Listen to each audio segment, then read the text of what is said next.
तो दोस्तों, हाउसफुल मूवी के 5वें पार्ट के 2 पार्ट रिलीज हो गए हैं। भले ही इसकी कॉमेडी इतनी अच्छी ना हो, लेकिन फिल्म की स्टोरी बढ़िया है। वैसे तो मैं इस तरह की मूवीज एक्सप्लेन नहीं करता हूँ, पर क्योंकि इसकी कहानी बहुत इंटरेस्टिंग है और फिल्म में 2 अलग अलग क्लाइमेक्स है, इसलिए कई लोग इसे लेकर एक्साइटेड है, जिसकी वजह से मैंने इस मूवी को 3 बार देखा और अच्छी तरह समझा। तो अगर आप इस फिल्म की स्टोरी जानना चाहते हैं तो ये वीडियो देखते रहिए। आज मैं हाउसफुल 5A और 5B को शॉर्ट में एक्सप्लेन करूंगा। कहानी की शुरुआत होती है यूनाइटेड किंगडम के एक बहुत अमीर आदमी रंजीत डोबरियाल से, जिसकी उम्र काफी ज्यादा थी और अब वो 100 साल का होने वाला था। इसलिए इस मौके पर वो अपने प्राइवेट क्रूज पर एक बहुत बड़ी पार्टी रखता है, जहाँ कई बड़े सेलिब्रिटीज आने वाले थे। लेकिन बर्थडे से एक दिन पहले ही रंजीत की उस क्रूज पर मौत हो जाती है। उस शिप पर रंजीत की कंपनी के बोर्ड ऑफ डायरेक्टर्स मौजूद थे, जिसमें उसका बेटा देव भी शामिल था, जो कि कंपनी का CEO था। ये सभी लोग रंजीत की मौत की खबर बाहर नहीं जाने देते और वो बर्थडे पार्टी भी कैंसिल नहीं करते, क्योंकि उससे कंपनी का शेयर मार्केट गिर सकता था। लेकिन अभी सबसे बड़ा सवाल ये था कि कंपनी का मालिक किसे बनाया जाए, क्योंकि देव रंजीत की दूसरी बीवी का बेटा था। इसीलिए उसे नया बॉस बनाने से सब लोग कतरा रहे थे।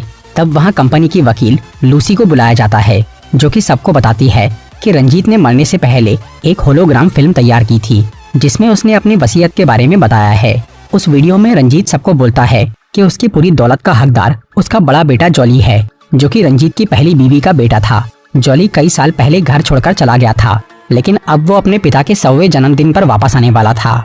उस होलोग्राम फिल्म के आखिर में रंजीत ये बोलता है कि अगर जॉली वापस नहीं आया तो उसकी दौलत कंपनी के सभी बोर्ड ऑफ डायरेक्टर्स में बांट दी जाए। ये सुनकर वो सब लोग सोचने लगते हैं कि जॉली वहाँ नहीं आए और वो पैसा उन्हें मिल जाए। लेकिन बर्थडे वाले दिन जलाबुद्दीन नाम का एक आदमी उस क्रूज पर आता है और वो खुद को जॉली बताता है। उसके साथ जारा नाम की एक लड़की थी, जो कि उसकी बीवी थी। कंपनी के मेंबर्स के पास जॉली की कोई फोटो नहीं थी, लेकिन रंजीत ने उन्हें अपने बेटे की कुछ निशानियां बताई थी, जैसे कि वो लेफ्टी है, उसकी कमर पे जलने का घाव है और उसकी बीवी फॉरेनर है। ये सारी निशानी इस जलाबुद्दीन से मैच हो रही थी, इसलिए सब लोग उसे जॉली मान लेते हैं। पर तभी जलभूषण नाम का एक आदमी और उसकी बीवी शशिकला उस क्रूज पर आते हैं। ये आदमी भी खुद को जॉली बताता है। फिर जूलियस नाम का एक आदमी और उसकी बीवी कांची वहाँ आते हैं। ये भी जॉली होने का दावा कर रहा था और इन तीनों ही आदमियों के पास वो सारी निशानियां थी जो कि रंजीत ने अपने बेटे के बारे में बताई थी। इसलिए वो सभी जॉली आपस में लड़ने लग जाते हैं और खुद को असली और एक दूसरे को नकली कहते हैं। तब रंजीत का दूसरा बेटा देव सच का पता लगाने के लिए उन तीनों जॉली का DNA टेस्ट करने का फैसला करता है और ये काम रंजीत के पर्सनल डॉक्टर अमन जोशी को दिया जाता है, जो कि जलाबुद्दीन, जलभूषण और जूलियस का ब्लड सैंपल ले लेता है, जिसकी रिपोर्ट अगले दिन की सुबह आने वाली थी। लेकिन उससे पहले उस क्रूज पर रंजीत का बर्थडे सेलिब्रेशन होता है, क्योंकि कंपनी के मेंबर्स और इन 3 जॉली के अलावा किसी को ये नहीं मालूम था कि रंजीत मर चुका है। फिर उस पार्टी में आखिरी पास्ता नाम का एक आदमी मजाक मजाक में कुछ लोगों की ड्रिंक्स में मधोशी की दवा मिला देता है, जिसे वो 3 जॉली और उनकी बीवियां पी लेती है। इससे उन्हें नशे का ओवरडोज हो जाता है और वो उल्टी सीधी हरकतें करने लगते हैं। अगले दिन वो 3 आदमी एक दूसरे की बीवियों के साथ सोकर उठते हैं और किसी को भी कुछ भी याद नहीं रहता। इसके अलावा उनके पास दूसरों की कुछ चीजें मौजूद थी, एक गन, कपड़े, फोन, जूते और एक कटी हुई उंगली। इसके बाद सभी जॉली, उनकी बीवियां और कंपनी के मेंबर्स उस क्रूज के हॉल में आते हैं, जहां वो डॉक्टर ने सबको DNA रिजल्ट बताने के लिए बुलाया था। लेकिन डॉक्टर वहां नहीं आता, बल्कि अचानक छत से उसकी लाश सबके सामने आकर गिरती है, जिसे देखकर जलाबुद्दीन को याद आता है कि उसने नशे में डॉक्टर की उंगली काटी थी। जूलियस को याद आता है कि उसने डॉक्टर पे वार किया था और जलभूषण ने डॉक्टर को घसीटा था, लेकिन वो तीनों ये बात किसी को नहीं बताते। फिर कंपनी के मेंबर्स एक जॉली के पास डॉक्टर का फोन और उसकी कटी हुई उंगली देख लेते हैं। तब देव बोलता है कि डॉक्टर अमन जोशी ये साबित करने वाला था कि असली और नकली जॉली कौन है, इसलिए उन तीनों या उनकी बीवी में से ही किसी ने डॉक्टर को मारा है। इसकी वजह से देव, जूलियस, जलाबुद्दीन, जलभूषण और उन सब की बीवियों को शिप की जेल में बंद करवा देता है और वो पुलिस को वहाँ बुलवाता है। तब कंपनी की एक बोर्ड ऑफ डायरेक्टर माया अपने एक्स हस्बैंड बाबा को कॉल करती है, जो कि लंदन का पुलिस वाला था। माया उसे वो मर्डर के बारे में बताकर उस क्रूज पे आने बोलती है, लेकिन बाबा और उसका साथी भिड़ू अभी अभी ही अपनी बेवकूफ़ी की वजह से सस्पेंड हुए थे। पर वो ये बात माया को नहीं बताते और सोचते हैं कि अगर वो उस मर्डर केस को सॉल्व कर दे तो उन्हें उनकी नौकरी वापस मिल जाएगी। इसलिए वो अपने हेलीकॉप्टर से शिप पे जाने के लिए निकल जाते हैं। दूसरी तरफ शिप की जेल में सभी जॉली आपस में ये कबूल कर लेते हैं कि वो तीनों ही नकली है और पैसों के लालच में ये नाटक कर रहे थे। असल में कुछ टाइम पहले रंजीत ने अपने बेटे जॉली का पता लगाने के लिए जूलियस को वो काम सौंपा था, जो कि एक प्राइवेट डिटेक्टिव है। लेकिन जूलियस ने वो दौलत हासिल करने के लिए खुद ही जॉली बनने का फैसला कर लिया, क्योंकि उसे ये मालूम था कि रंजीत बहुत बीमार है और वो जल्द ही मरने वाला है। इसीलिए उसने जॉली की पहचान के सारे निशान अपने ऊपर ले लिए ताकि वो कंपनी के मेंबर्स को बेवकूफ बना सके। और उसने कांची नाम की एक लड़की को अपनी नकली बीवी बनने के लिए कहा, पर कांची असल में जलाबुद्दीन की गर्लफ्रेंड थी, जिसने अपने बॉयफ्रेंड को जॉली का सीक्रेट बता दिया। इसकी वजह से जलाबुद्दीन को भी लालच आ गया और उसने खुद जॉली बनने का फैसला कर लिया। और क्योंकि कांची जूलियस के साथ जा रही थी, इसलिए जलाबुद्दीन ने ज़ारा नाम की एक लड़की को अपना प्लान बताया और उसे अपनी नकली बीवी बनने के लिए कहा। लेकिन ज़ारा जलभूषण की गर्लफ्रेंड थी, जिसने अपने बॉयफ्रेंड को वो बात बता दी। इसलिए जलभूषण ने भी जॉली बनने का सोच लिया और उसने शशिकला को अपनी नकली बीवी बना लिया। इसके बाद जूलियस, जलाबुद्दीन और जलभूषण रंजीत के मरने का इंतजार करने लगे। और जैसे ही वो खत्म हुआ, तब वो तीनों उसके बर्थडे वाले दिन जॉली बनकर क्रूज पे आ गए। लेकिन उन्होंने सोचा नहीं था कि वहाँ 3 तिगाड़ा काम बिगाड़ा हो जाएगा, ऊपर से वो डॉक्टर का मर्डर। इसलिए अब उन्हें ये डर लग रहा था कि पुलिस वहाँ आते ही उनका डीएनए टेस्ट करेंगी और वो तीनों नकली जॉली बनने और मर्डर केस में फंस जाएंगे। तब वो सब लोग किसी तरह उस जेल से बाहर आते हैं और जूलियस, जलभूषण और जलाबुद्दीन अपनी गर्लफ्रेंड्स को शिप की लैब में जाकर सारा डीएनए सैंपल डिस्ट्रॉय करने बोलते हैं। और वो तीनों रंजीत की लाश को पानी में फेंकने का सोच लेते हैं, ताकि बिना उसकी बॉडी के दोबारा कोई डीएनए टेस्ट ना हो पाए और किसी को भी कभी ये पता ही ना चले कि असली जॉली कौन है। फिर ज़ारा, कांची और शशिकला लैब में जाकर वो डीएनए सैंपल फेंक देती है। लेकिन तभी वहाँ पर बेदी नाम का एक बोर्ड ऑफ डायरेक्टर आ जाता है, इसीलिए वो तीनों छुप जाती है। फिर वहाँ उन्हें दिखता है कि बेदी वो डॉक्टर की लाश से कुछ छेड़छाड़ कर रहा है, जिसका वो वीडियो बना लेते हैं। और उन तीनों को ये यकीन हो जाता है कि बेदी ही उस डॉक्टर का किलर है। उधर जूलियस, जलभूषण और जलाबुद्दीन रंजीत के कमरे में जाकर उसकी लाश उठाते हैं और उसे समुंदर में फेंकने की कोशिश करते हैं। लेकिन इसमें उन्हें बहुत प्रॉब्लम होती है, इसलिए वो एक कमरे में जाकर अलमारी में वो लाश छुपा देते हैं। तब वहाँ उनकी गर्लफ्रेंड्स आती है और बताती है कि बेदी ही असली कातिल है। फिर जलाबुद्दीन, जूलियस और जलभूषण उस अलमारी से लाश निकालकर दोबारा उसे फेंकने की सोचते हैं, पर वो जल्दबाजी में अलमारी का दूसरा साइड खोल लेते हैं, जिसमें से बेदी की लाश निकलती है। लेकिन वो तीनों इस पर ध्यान नहीं देते और वो लाश लेकर नीचे चले जाते हैं। पर तभी वहाँ बाबा और भिड़ू यानी वो 2 पुलिस वाले आ जाते हैं, जिसे वो तीनों बोलते हैं कि बेदी ही किलर है। पर तब उन्हें अपने पास बेदी की लाश दिखती है।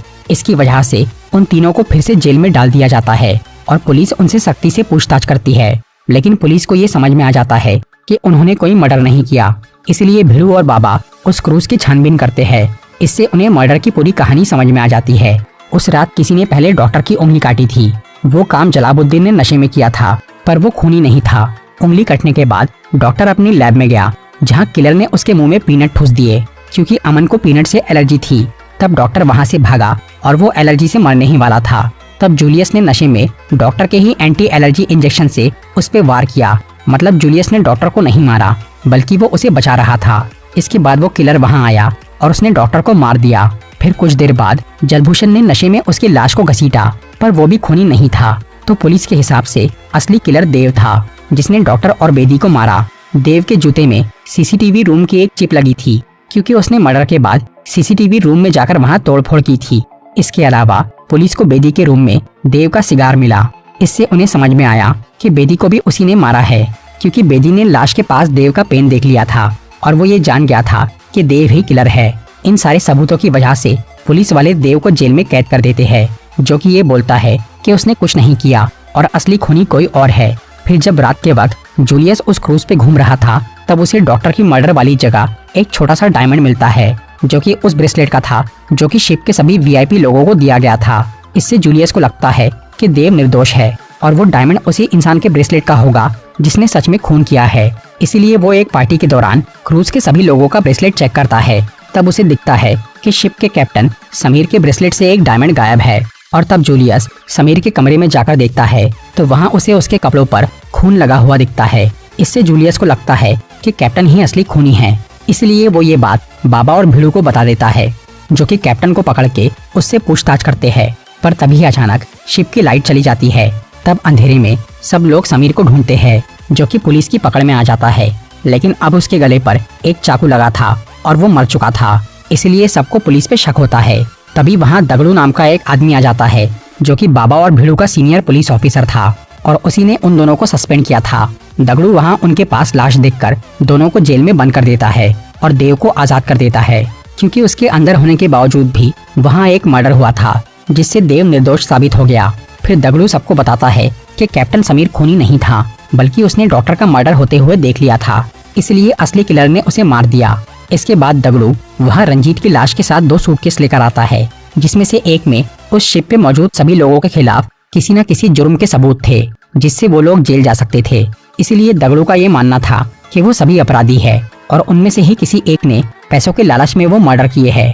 फिर दगड़ू बोलता है कि उस दूसरे सूटकेस में असली किलर की फोटो है, जिसे वो अगली सुबह सबको दिखाएगा। इसके बाद दगड़ू सोने के लिए चला जाता है और तब जूलियस सबको बोलता है कि दगड़ू उन्हें जेल भिजवा सकता है, इसलिए उनमें से किसी एक को उसी रात उसे मारना होगा ताकि बाकी सब बच जाए। तब आधी रात को एक मास्क वाला आदमी दगड़ू के रूम में घुसता है और सोते हुए ही उस पे चाकू से हमला करता है। फिर वो मास्क उतार के उस दूसरे सूटकेस में देखता है, लेकिन उसमें कोई फोटो नहीं थी, बल्कि एक आईना लगा था जिसमें हमें देव नजर आता है। तभी दगड़ू पीछे से बाहर निकलता है, जो कि जिंदा था, क्योंकि उसने वो बिस्तर में एक पुतला रखा था। ये देखकर देव दंग रह जाता है और दगड़ू को बोलता है कि वो खूनी नहीं है, वो उसे सिर्फ इसलिए मारने आया था ताकि वो अपने पुराने क्राइम का सबूत मिटा सके, और असली किलर जूलियस है, क्योंकि उसी ने सबको दगड़ू को मारने के लिए उकसाया था। तब उसी रूम से जूलियस बाहर निकलता है और वो देव को बोलता है कि दगड़ू ने ही उसे सबको उकसाने बोला था ताकि असली खूनी सामने आ जाए, क्योंकि उसी में ये काम करने की हिम्मत होगी। लेकिन फिर भी देव खुद को बेकसूर बोलता है। तभी अचानक उसके पीछे एक और मास्क वाला इंसान आता है, जो कि देव पे हमला करके वहाँ से भाग जाता है। इससे देव मर जाता है और फिर जूलियस उस दूसरे आदमी का पीछा करता है, जो कि गन से उसे मारने की कोशिश करता है। तब बाबा और भिड़ू वहाँ आकर जूलियस को बचा लेते हैं, क्योंकि दगड़ू ने उन्हें जेल की चाबी दी थी और सही वक्त पर बाहर आने के लिए कहा था। फिर उस आदमी का मास्क निकल जाता है, वो असल में जलभूषण था। दूसरी तरफ दगड़ू के रूम में देव उठ जाता है और उसे मारने की कोशिश करता है, पर दगड़ू उसके वार से बच जाता है, क्योंकि उसे मालूम था कि देव जिंदा है। फिर वो देव को बोलता है कि बाबा और भिड़ू ने उसके खिलाफ सही सबूत जमा किए थे, लेकिन जब कैप्टन का मर्डर हुआ तो इससे दगड़ू समझ गया कि देव का एक पार्टनर भी है जो कि उसकी मदद कर रहा है। उधर जलभूषण सबको बताता है कि ये सारा प्लान देव का था, जो कि अपना पैसा कंपनी वालों में नहीं बांटना चाहता था। इसीलिए उसने जलभूषण से ये सौदा किया कि वो उसे असली जॉली साबित कर देगा, बदले में उसे आधी दौलत चाहिए, जिसके लिए जलभूषण मान गया। फिर देव ने लैब में जाकर वो ब्लड सैंपल बदलने की कोशिश की ताकि वो जलभूषण को डीएनए टेस्ट में पास करा सके, लेकिन तभी वहाँ डॉक्टर अमन जोशी आ गया, जिसने देव को वो गड़बड़ करते हुए देख लिया, इसलिए वो उसकी पोल खोलने वाला था। तब देव ने पहले उसके मुंह में पीनट भरे और बाद में उसे मार दिया, और क्योंकि बेदी ने डॉक्टर की लाश के पास देव का पेन देख लिया था और वो उससे इस बारे में बहस कर रहा था, इसलिए देव ने उसे भी मार दिया।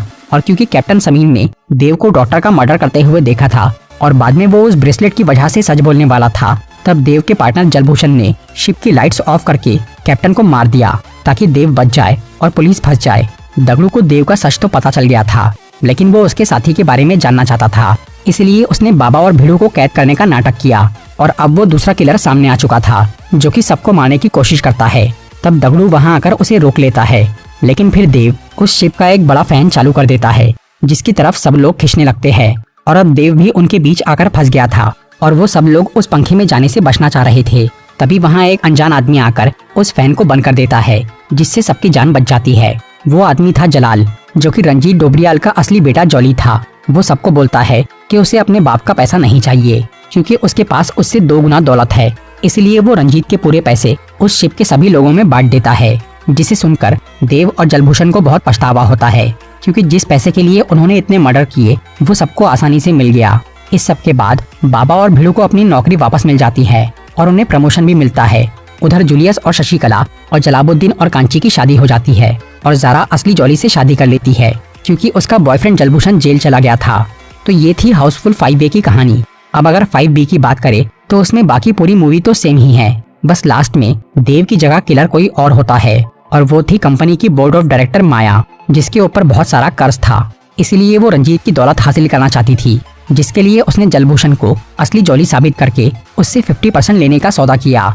मतलब इस पार्ट में भी जलभूषण ही दूसरा किलर था। स्टोरी के पहले वर्जन में देव ने वो ब्लड सैंपल बदलकर डॉक्टर को मारा था और फिर बेदी को, लेकिन इस वर्जन में माया ने उन दोनों को मारा। इस पार्ट में भी बाबा और भिड़ू को देव के खिलाफ मर्डर के सबूत मिले थे, लेकिन इस बार वो सबूत माया ने देव को फंसाने के लिए तैयार किए थे।